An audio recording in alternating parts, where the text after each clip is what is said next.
One of the comments Gamble made uh, when I was a student about composition was uh, it's all very personal.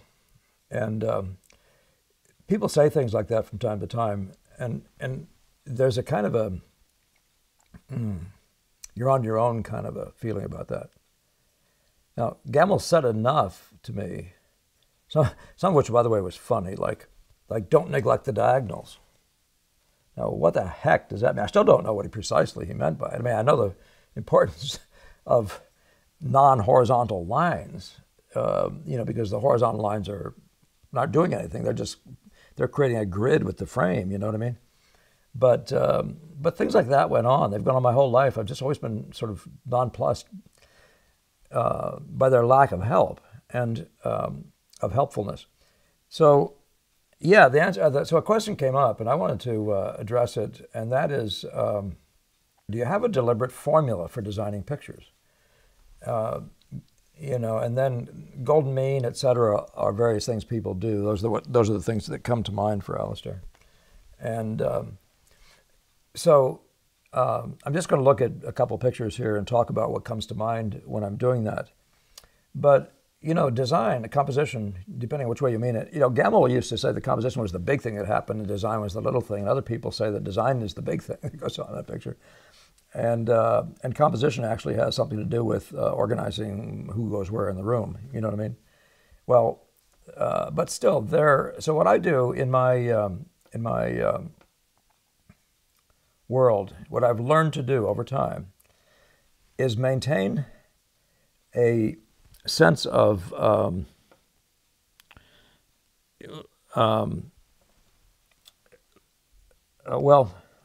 say it differently, to walk away from the idea of complexity, right? In other words, to reduce everything to elements, to manageable elements. Do you know what I'm saying? Like the way color is broken down. Color is composed out of values, the relative red, yellow, and blueness of it, that's called the hue, and the chroma, right? Now, if you don't know that, you're not going to be a good painter. Once you do know that, and you've thought about it and played with it and worked it through in systematic, practical ways to make color corrections, you'll own it, and it'll come by very fast and so on. Of course, the first time you learn anything, it's difficult and seems unworkable. It just seems awkward in every possible way, and it becomes fluid over time. I remember Gamble actually saying that once. He said to me, at first it'll seem like the most unnatural thing, and then later on you'll wonder what in the heck you were doing before, because it's so natural. And best ways are like that. And you can get used to almost any way and do it better than you used to. But there are best ways that really do elevate your capacity. But so what I've done in thinking about composition, I said, well, what is the nature of composition? And you'll find no matter where you read, everybody says it's the same thing. That composition is unity out of complexity, or unity out of parts, right? Unity with variety, right? Now, there's a different way of saying that. Unity, e pluribus unum, I like to say, right? Out of many, one, right? So out of many colors, out of many sizes, out of many elements, objects, whatever you happen, if you're representational, out of many chromas, you're going to come up with this what? This one thing, this unity, right? The very definition of beauty, right? So, and I again refer you to the Einstein quote, that if it's not beautiful, it's not true. And that's a wonderful idea for us and for everybody. But so what I found, though, is that composition can be broken down. Well, the unity is the unity of all kinds of stuff, but yet there are packages, right? So if you understand composition properly, you'll say there's a values package, there's a linear package, which you can call a bunch of other things, but we'll just stick with linear for now. But you saw that's values, line, and then what else? Color, right? So you can say those in different ways, but if you're talking composition, at least those things. In my strategy in sorting this out was to say, I must be unified. If it's got lines in it, then I have to have a great line. Then there is the whole play of line, and is that in unity with itself? And you'd say the same about color scheme, right? So when you pick a color to use, pick a red, a blue, whatever, then immediately the question is, when you grab that other object, and it just gives you this jarring feeling by color, you know that it doesn't belong in that picture. Well, that's in the same, very, very same family of this going togetherness that we call unity, right?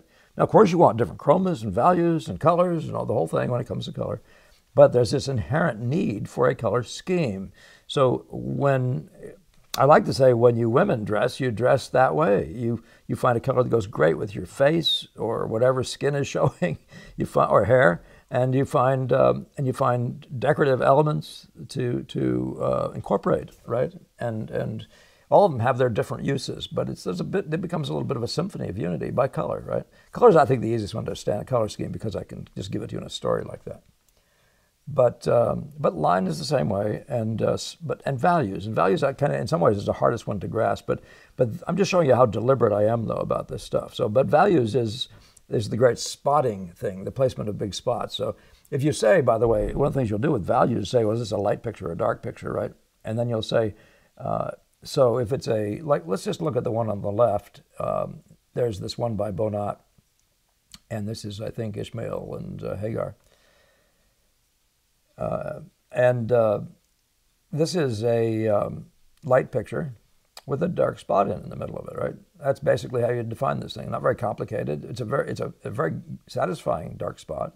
Interesting, big mass here breaking up into little parts, and very, very elegantly disposed. But that's what it is, right? So that's spotting. That's called spots. This one happens to also have light spots that incorporated in through the middle of this thing. And you might argue coming out of the back or heading to the back, right? You could argue also this is a three-dimensional picture with three-value picture, right? There's the lights, there's the big light middle tone, and the dark, right? And you'd say, simplistically speaking, that sort of thing. And then you say, well, how great do they look to each other, right? So it'd be much like if you're trying to say if you know you're going to have this person wearing this brilliant red, or if you know you're going to use this rug, then all the other colors there are trying to get in with it, right? They're trying to buy in, right? And yet, some will be more chromatic, some less. Some will be slightly more red, yellow, or if it's a red, more blue or toward yellow, toward the warm side, or whatever. But and again, so that's the idea of the color scheme. And now linearly, you start talking about these. And actually, Ang does some very beautiful linear stuff. If I go back and start looking at these, I'm going to get in trouble. But there's a couple back here on the screen that I could talk about. But the linear part of this, you can see this is a line. But the most obvious line in this picture possibly is just this one. And in the way all that whole entire line picks up this is fascinating, right? Now, you do this and you think of this as a line. And what you always have to do if you're being linear, or in any of these worlds, you've got to back up and take in the whole, or you'll never understand composition. And I am talking about that composition the way Gamble liked to talk about it, which is that great unity thing, And by the way, the abstract unity. I'm going to talk about a third part. And I'm going to talk about it now before I forget, but I'll get back to line. But the fourth part rather, and I really consider it, and when I'm teaching it, I teach it in a two-part thing. I teach it as narrative and as furniture arrangement, right?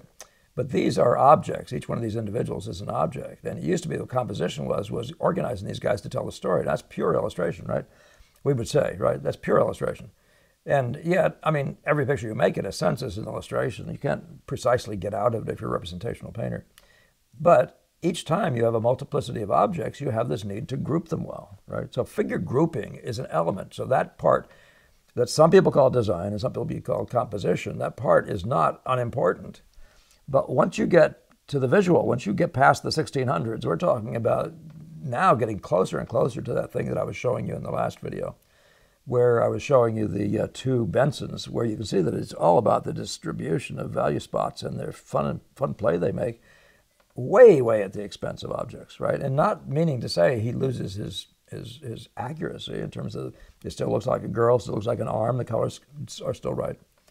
But so that furniture arrangement thing, as I call it, the grouping is furniture arrangement, getting a person to be in the right place on the floor here in relation to that person, all that sort of thing, so the spatial stuff is right.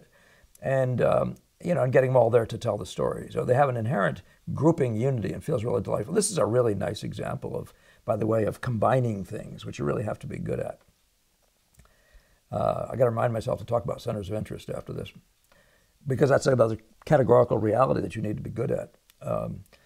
But let's go back to the line thing again. So you see this line coming down through, and you see that it's extending throughout here, and you see it sort of picked up here. And if you keep watching this thing, you're going to see that there's a linear component that gives you, there's something going on linearly, right? Really kind of big. I sometimes think of this picture as having a great sweeping line that comes down here, picks up this stuff here and goes back out again. But you have to come up with these linear abstractions, a unifying line, right? And every good picture has it. And it just study Jerome. He's a bit of a genius at it, if you want to put it in those words. But he actually, I don't think of Jerome as a genius. I think of him as a thinker. And when it comes to design, he's as good as it gets. Ang is good. And some days he's just in chaos. It looks like he never resolved it. People like Bouguereau are much less good. They make errors all the time in that they don't make up he doesn't make up his mind about what the great line is. And you see him in the scribbles, he's studying over and over. He paints the picture and then he changes it all because it isn't working. And in those ways, so one of those, when being deliberate means saying to yourself, what is this a line problem? And if you're talking composition, you're talking about the great unifying line, or is this a values problem? And if it's a values problem, you're talking about the great distribution of values, et cetera, right? And in many ways, by the way, the values from where they land in the dark to light scale, that's distribution, but also how big they are in relation to each other on the canvas and where. So, all right. So, but if you follow those ideas, that's how deliberate I am, okay? I do this all in a workshop, and I do this all. By the way, if anybody wants me to come to their town and do a workshop, I do that. I'm not particularly that expensive either. You'd be able to make money for yourself in addition to paying me. So you do have to fly me out there, though. So, so if you, but if you want to follow this, now, I have these three pictures because each of them has really wonderful centers of interest. And when I'm teaching students, it's the most important thing. If you don't understand how to create a great center of interest, this ain't going to go well for you. By the way, I was just in talking about spotting. Yeah, I did mean to bring up the subject of this big dark spot here, set off by other dark spots. You could even argue massive dark spot to a middle-sized dark spot to the gray eminence himself. You can see the beauty of the play. You can tell an artist's been there in the spotting world if it's elegant to look at, if it's handsome, if it's aesthetic. Anyway, but the center of interest, you can see here, I say to my students, by the way, the center of interest is the part that has the best of everything in it. So it's got the girl, it's got the lightest lights, it's got the most interesting colors and total combination, the best chromas and all that sort of stuff. And if any other chromas show up anywhere, they better be small enough or whatever to not overtake this because there can be no competition. But the biggest thing you have to do, and this is how I'm talking about being deliberate, you have to be good at creating a great center of interest. Tell me that's not a great center of interest. That's an amazing center of interest there, right? And of course, this is such a simplistic picture. How could it not be? It is the center of anything you did here would be the center of interest because it's such a boring picture. Otherwise, it has no other content. This one, on the other hand, is a very powerful center of interest. That's inclusive of this, by the way. This includes this. This is what I call this is a great center of interest. But you can see how much less interesting the farther you get out of the picture. Those things don't command and demand. They don't put demands on this. The richest colors are here. The lightest lights are here. And then those, for example, the reds are incorporated through the picture, The darks are distributed, et cetera, et cetera. So, but the idea of a great center of interest, play with that. The main thing is be interesting. I love this one comment, and I'm going to get out of here now. This is going to be one of my shorter ones. Hey, and if I shut up now. But Degas, Gamaliel said at one point, he said, I find Degas always interesting. And I suggest to you, though, that is 1/2 of picture making. You've got to be interesting. But lacking the other half, of course, is how things hang together, that great unity thing. Degas was also good at that. And so that's your problem, though. You got to be interesting. So this has got to be interesting to look at. It's like a movie or something like that. And I also suggest to you that every picture, especially the more complex ones, each place you go in a picture where your eye is setting next to next should be interesting. It should be like a different scene in the movie. It should have its own interest. It doesn't mean it should command interest over the weight of something else or be equally interesting.